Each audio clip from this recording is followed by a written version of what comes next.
네, 저희가 매주 금요일마다 특집으로 구성하고 있는 코너가 되겠습니다. 서울의 뉴욕이죠. 서울과 뉴욕의 각각의 이슈라든가요. 그리고 가장 중요한 핫한 소식들을 전해드리면서 우리 시장에 도움을 받을 수 있는 그런 코너를 준비하고 있습니다.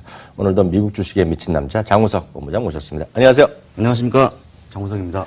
네, 주시장 이번 한 주간 한번 간단히 정리하고 넘어갈까요? 예, 드디어 상승을 했습니다. 3대 지수가. 다우가 1.7%, S&P 500이 1.5%, 나스닥 1.4% 올라주면서 간만에 상승을 보였고요. 특징이 있다고 그러면 업종을 좀 말씀드리고 싶은데 네네. 사실 부동산 업종이 올랐다는 거는 뭐 중요하지 않습니다. 근데 보통 보게 되면요. 임의 소비재 업종이 떨어지는 게 쉽지 않거든요. 네네. 이유가 뭘까요? 혹시 아마존? 예, 아마존이 네, 대표적인 네, 업종이 네. 그 기업인데 네. 워낙 트럼프가 아마존을 굉장히 싫어하지 않습니까? 네. 네, 그런 원인이 컸다라고 좀 보시면 될 것 같습니다. 네, 전체적으로 지금 아마존 얘기까지 해주셨는데요. 이번 주에 미국 기업들이 한마디로 트럼프 때문에 정말 웃다 울다마 난리가 났는데요. 그 얘기 한번 해주실까요? 트럼프의 관세 부과에 대해서 과연 찬성하는 쪽이 많을까요? 반대하는 쪽이 많을까요? 기업들이나 어떤 단체를 보게 되면 그거 제가 한번 말씀을 좀 드릴 건데 기본적으로 찬성하는 쪽은요. 흔히 얘기하는 GM 자동차 업체, 그다음에 알루미늄, 철강 업체뿐이 없습니다. 그런데 반대하는 쪽으로 가게 되면요. 반대하는 쪽은 기본적으로 엑슨모빌, 쉐브론, 코코넛필립이라는 어떤 미국 기업들이 포함되어 있는 미국 석유협회가 있고요. 그다음에 월마트, 보잉, 캐터필러가 포함되어 있는 미국 대외무역위원회, 그리고 타겟, 디즈니, 갭이 포함되어 있는 미국 의류 신발협회, GE, 존슨앤존슨, 포드, 시티가 포함되어 있는 미국 상공회의소. 이거는 거의 30만 개의 기업을 포함하고 있고요. 그다음에 18,000개 회원사를 거느리고 있는 미국의 소매협회, 그리고 6만 5천 개의 회원사를 거느리고 있는 미국 중소기업협회. 쉽게 얘기해서 협회 쪽으로 보게 되면요. 총 47개 협회 쪽에서 44개는 반대하는 쪽을 얘기하고 있거든요. 그러니까 기본적으로 사실 트럼프가 계속 밀고 나가기에는 녹록치가 않다라고 좀 보고 있고요. 사실 트럼프가 제일 중요한 게 뭐냐면 당장 11월 달에 중간선거 아닙니까? 네, 그렇죠. 근데 여론이 이런 상황에서 사실 계속 이렇게 밀고 나가기 어렵다고 좀 보고 있고요. 조만간 어떤 협의를 통해서 좀 완화되지 않을까 생각이 듭니다. 특히 이제 또 4월 달에 이제 본격적으로 또 어닝시에 돌입하게 되면은 이런 것보다는 기업 실적에 저희 초점 맞출 거기 때문에 그런 부분들은 뭐 그렇게 걱정 안 해도 될 것 같다고 말씀을 드려보겠습니다. 한편으로 보면 이제 미국 유통하는 분들도 약간의 지금 이게 좀 갈릴 것 같아요. 왜냐하면 아마존이라는 거대 기업 때문에 수많은 문 닫는 기업들이 많이 늘어나고 있고요. 올해 벌써 3월밖에 안 됐지만 지금 벌써 수백만 평의 자리의 정도의 어떤 소매점 있죠. 공간이 사라졌을 정도라고 얘기하는데요. 한편에서 이들이 또 중국에서 많은 것들을 수입하는데 그렇게 또 반대하는 목소리 나오니까 많은 분들이 생각이 좀 다를 수밖에 없다라고 보셔야 될 것 같고요. 오늘은 특이하게 공매도가 요즘 또 주가 떨어지니까 많이 얘기 나오는 것 같은데 그 얘기 좀 해주신다면서요. 미국은 개인도 공매도가 가능한데 이거를 굉장히 부러워하십니다. 대한민국에서. 근데 사실 이제 이게 쉽지 않은 건데 기본적으로 아까 이제 소매업체 말씀하셨는데 일단 기본적으로 가장 많이 공매도 쳐져 있는 기업들이 한번 주가 현황을 좀 볼 건데요. 대표적인 업체가 바로 JCPenney 백화점입니다. JCPenney요? 예, JCPenney가 지금 나간 차트가 보게 되면 굉장히 많이 망가진 주가의 모습인데요. 그러네요. 무려 유통 주식수의 41%가 공매도입니다. 본부장님. 지금 주가가요. 지금 보면 불과 3달러 아닙니까? 3달러인데 뭐 할 게 있다고 또 공매도를 합니까? 이거 나쁜 사람들 같은데요. 계속적으로 공매도가 나와주면서 사실 아마존 때문에 그런 거죠. 그래서 이제 주가는 계속 끝을 모르고 떨어지는 모습을 보여주고 있는데 어쨌거나 전체 유통 주식수에서 거의 절반 가까운 공매도 비중 갖고 있다라고 보시면 될 것 같고요. 두 번째 종목은 저희가 좀 아픈 종목인데 언더아머입니다. 언더아머 역시 유통 주식의 34%가 공매도입니다. 저것도 역시 주가가 반토막 이상이 났는데 그나마 최근에 좀 반등을 한다고 그래서 저 정도고요. 굉장히 주가의 하락이 심각했던 어떤 그런 종목이라고 좀 보시면 될 것 같고요. 그다음에 혹시 게임스톱 아십니까? 게임스톱이라는 업체가 있습니다. 저는 게임스톱을 아는 게 저희 아들이 게임스톱에 자주 왔다 갔다 하죠. 비디오 게임을 살 수 있는 사고 이제 트레이딩이라고 해갖고 한번 샀다가 뭐 100불짜리 샀다가 쓰다가 또 한 40%에 팔고 이런 거 하는데 맞죠? 근데 사실 이게 잘 안 되거든요. 안 되다 보니까 이것도 유통 주식의 32%가 공매도 비중을 자랑하고 있습니다. 주가도 역시 꾸준하게 떨어지는 모습을 보여주고 있고요. 그다음에 허츠라는 또 기업이 있습니다. 허츠요? 허츠는 렌트카 업체입니다. 이건 이제 우버 때문에 허츠. 허츠가 이제 우버 때문에 잘 안 되고 있는데 역시 마찬가지로 주가는 떨어지고 있고 공매도 비중은 26.8%로 하락하는 모습을 보여주고 있는데 사실 공매도라는 게요. 한번 치고 나면은 이게 밤에 잠을 못 잘 정도 굉장히 위험한 사실 이제 투자 방법이거든요. 그렇죠. 개인적으로 추천은 안 드립니다만 어쨌거나 공매도가 많이 들어간 기업들은 주가가 떨어지고 있다고 좀 보시면 될 것 같습니다. 네, 이렇게 해서 오늘 또 준비한 이슈 한번 간단히만 정리해봤고요. 저희 프로그램 내 또 메인 코너죠. 뉴욕과 서울의 크로스 체크 시간 들어가도록 하겠는데요. 오늘은 어떤 종목을 준비했는지 저희가 세 종목, 우리가 합의 6개인데요. 소개해드리도록 하겠습니다. 이트레이드 파이낸셜 증권회사, 이트레이드요. 우리나라에서는 키움증권 제가 말씀드리겠고요. MGM 리조트 뭐 가보신 분 꽤 많으실 것 같습니다. 국내선 파라다이스 말씀드리겠고요. 알트리아는 담배사로 알고 있는데 알트리아 그리고 LG에 대해서 말씀드리도록 하겠습니다. 우선 이트레이드 파이낸셜 이거 저희 코너에서는 처음 다루는 종목인데요? 예, 처음입니다. 이트레이드 파이낸셜을 처음 얘기하고 있고요. 이걸 얘기하기 전에 그 로빈후드라는 앱을 좀 한번 설명드리고 싶은데요. 로빈후드요? 예, 로빈후드. 근데 네. 이게 사실 앱인데요. 네. 이 주식 거래를 하는데 수수료가 없습니다. 예? 무료입니다. 미국에서는. 수수료 없이 이벤트라는 게 아니라요? 예, 아예 수수료가 없고요. 이 돈이 들어오게 되면 이걸 가지고 뭐 대출, 그다음에 대차 이런 걸 해서 돈을 벌고 있는 회사인데 네. 이게 바로 그 앱이거든요. 앱이요? 예. 네. 사실 보게 되면 증시가 굉장히 좋았기 때문에 작년에 네. 증권사가 돈을 많이 벌 거라고 생각하지만 미국은 저 기업 때문에 지금 주가가 사실 그렇게 환경이 좋지는 않거든요. 증권회사가요? 예, 증권회사가. 그래서 일단 기본적으로 저 업체 영향이 컸다라고 좀 보시면서 설명을 좀 드려보겠습니다. 일단 이트레이드 파이낸셜은 360만 개의 증권 계좌를 관리하고 있고요. 평균 20만 건 이상의 하루에 거래가 나오고 있습니다. 근데 중요한 거는 이 기업이 그나마 잘 버텨주고 있는 이유는 뭐냐면 네. 전체 비중에서 보게 되면요. 이자 수익이 63%, 네. 그리고 매매 수수료가 19%, 관리 서비스가 15%. 그러니까 쉽게 얘기하면 매매 수수료 비중이 거의 낮춰진 겁니다. 네네네. 그렇게 하지 않으면 안 되거든요. 아까 얘기했던 로빈후드 때문에 그런 부분을 보시면 될 것 같고요. 그 다음에 찰스샵에 이어서 제2의 증권사라고 얘기할 수 있고요. 이게 온라인 특화 증권사입니다. 그렇죠, 그렇죠. 한국으로 치면 약간 키움증권 비슷하다고 좀 보시면 될 것 같은데 기본적으로 실적을 좀 보시면 제가 표가 나가면 놀라운 사실을 알 수 있는데요. 네 가지 증권회사의 이제 표를 보여드릴 건데 오른쪽에 있는 노란 막대기는요. 2017년 상반기의 실적이었고요. 네. 왼쪽에 있는 파란색 막대가 하반기의 실적인데 지금 보게 되면 이 주황색보다 노란색보다 파란색이 커진 게 바로 맨 왼쪽에 있는 이트레이드밖에 없습니다. 네네. 그러니까 쉽게 해서 실적이 굉장히 좋아졌다고 좀 보시면 될 것 같고요. 일단 기본적으로 M&A를 통해서 100만 개 이상의 계좌를 더 확보하고 있는 상황이고 그 다음에 작년도에 850만 주의 자사주 매입을 또 했다는 점 그리고 기본적으로 파생상품 거래가 또 늘고 있다는 점을 봤을 때는 올해도 좀 올라가지 않을까 생각이 들고요.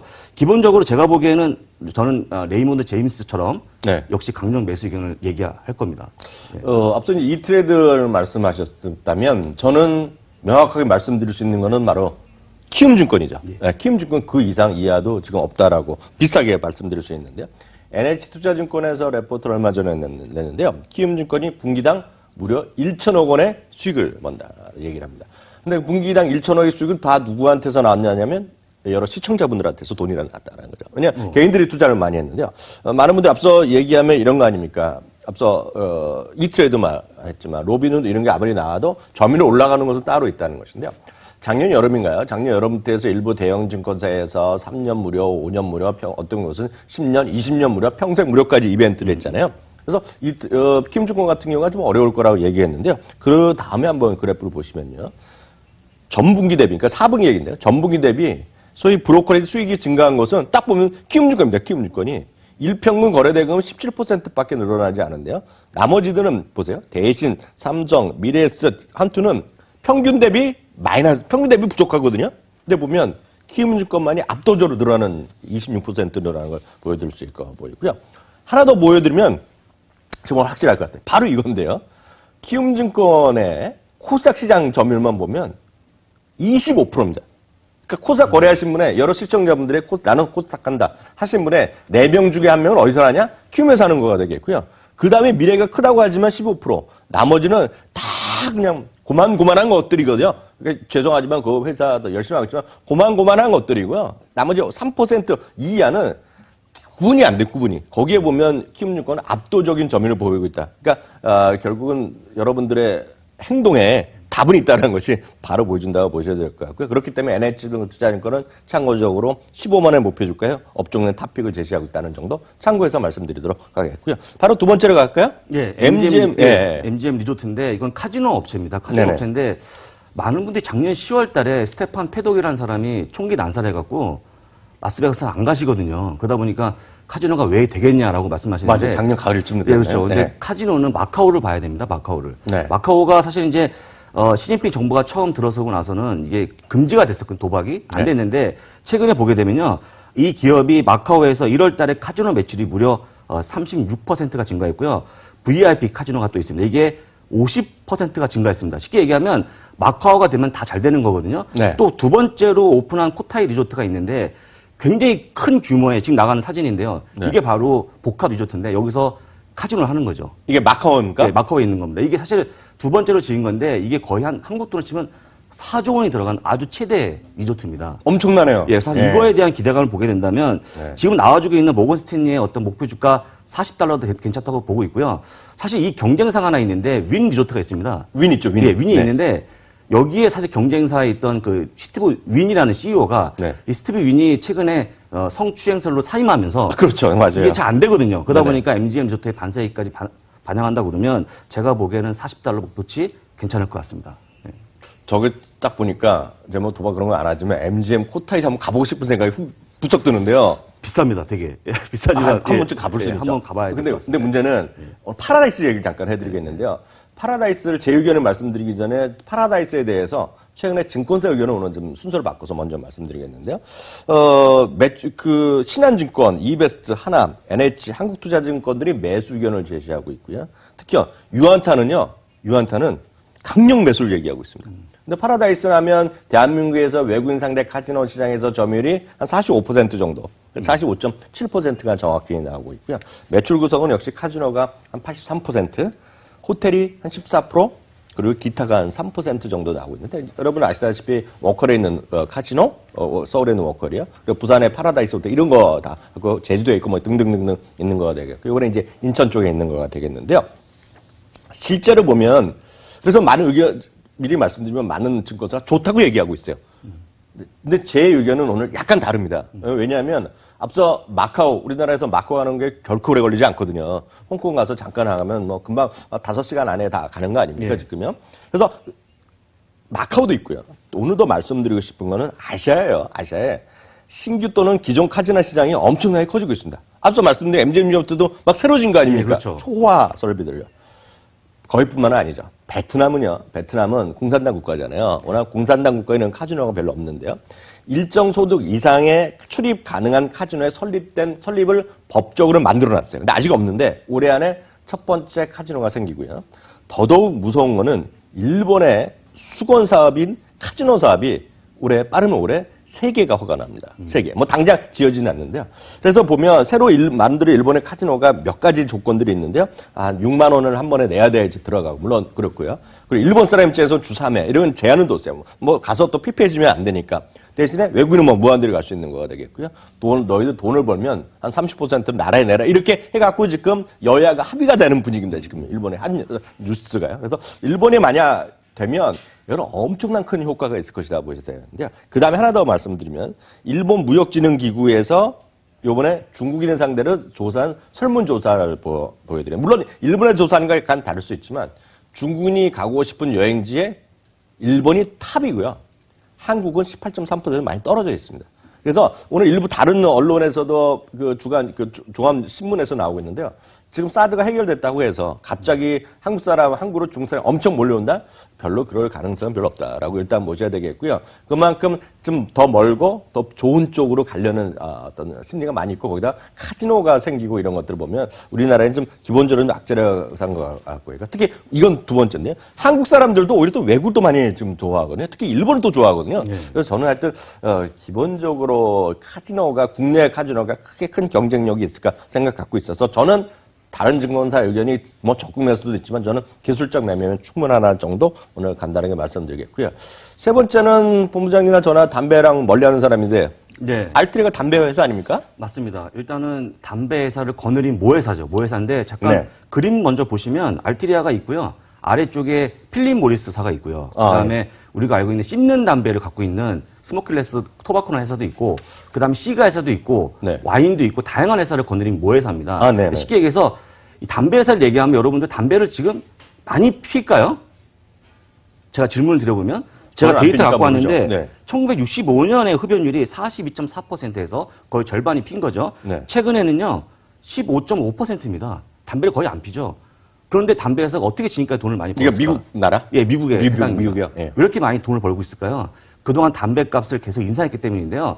기본적으로 호주하고 노르웨이는 담배값이 얼마냐면 원화로 치면 네. 15,000에서 2만 원 정도 합니다. 어이구. 예. 그런데 현재 미국은 한 6, 7천 원 하고 있는데 이 회사에 얘기하는 건 계속적으로 야 호주는 2만 원 받는데 네. 우리는 이거밖에 안 받으니까 계속적으로 담배를 올릴 수 있는 여지를 남기고 있는 더 회사고요. 올리자고 오히려? 예, 올리자고. 그러니까 쉽게 얘기하면 흡연율이 감소하는 거에 대해서 그 담배 중독자를 통해서 담배값을 올리는 거죠. 이걸로 어이구. 돈을 벌고 있는 예. 회사라고 좀 보시면 될 것 같은데 그러다 보니까 돈을 얼마나 많이 벌었는지 49년 연속 배당을 했던 아주 어마어마한 기업입니다. 최근에도 분기 배당 6.1% 인상하고 있는 그런 모습이고요. 네. 지금 현재 연 배당률이 4.5%를 자랑하고 있는 부분도 보시면 될 것 같고요. 어쨌거나 지금 뭐 담배에 대한 규제가 굉장히 심각해지는 상황에서 필립 모리스의 그 아이코스가 있지 않습니까?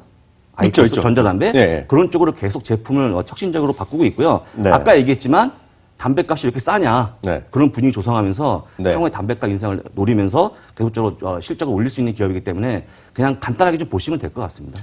그 질문 한번 다시 네, 한번 네. 확인되면 제가 아는 상식이요. 여러 번 말씀하셨는데 뭐였죠? 아마존 이런 것들은 임의 소비재고 예. 넷플릭스도 임의 소비재인데 맞습니다. 담배는 필수 소비재라는 거 맞죠?